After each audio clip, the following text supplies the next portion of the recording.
Bismillahirrahmanirrahim. Assalamu alaikum. Hormatly bir tuğanlar. Allah Taala çekisi maqtulur. Jana Peygamberimiz sallallahu aleyhi ve sellem sallamlar bolsun.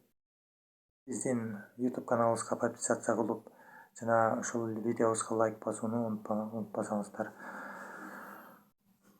Tavus rahmatullah aleyhi aytat, bir sahaba Rasulullah sallallahu aleyhi ve sellem'den sorady. Men keyde Allah razılygyn kalap bir jakşı amal jasagym kelet. Oşol ele учурда аны el da bilse deymin. Rasulullah sallallahu aleyhi ve sellem bu ayat jiberilgençe aga жооп берген жок. Жана ким өзүнүн Роббисине жолугууну кааласа, жакшы амалдарды жазасын жана Аллахка шерик кошпосун. Пайдасы бул аятта тыюу салынган ширк, Аллахка шерик кошуу, эл көрсүн үчүн жасалган амал рия жөнүндө айтылып жатат. Эгерде жасалган амалга өздүк кызыкчылык илешсе, бул дагы Аллахка шерик кошуунун бир түрүнө кирет да, şirk hafi, жашыруун şirk болуп делип, анын кесепетинен адам жасаган жакшы амал үчүн бериле турган сооптон ажырайт.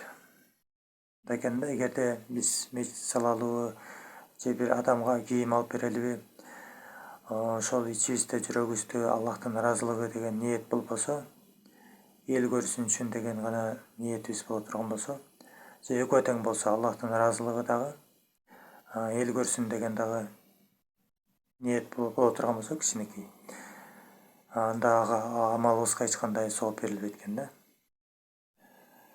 Ошон үчүн ниетибизди жакшылыкларды Алланын ыраазылыгы деп зикир менен баштайлы. Бисмилля деп туруп, башында, ортосунда, аягында ниет түздөп туралы Алла өзүң үчүн Алла ыраазы бол депчи. Бисмиз сахабалар кыйналышкан экен ниетти түздөгөндөнчү. Ниет бул жалбырак сымал экен да, бирде ары, бирде бери жапырылган сыяктуу.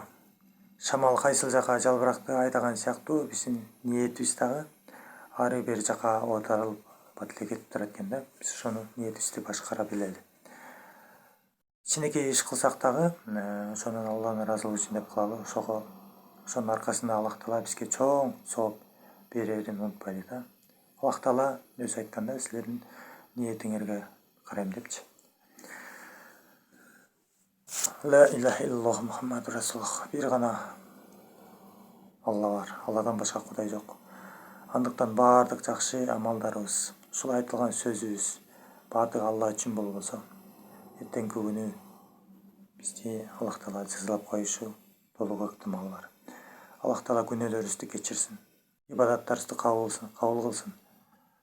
Аллах Таала жаман ниеттен сактасын.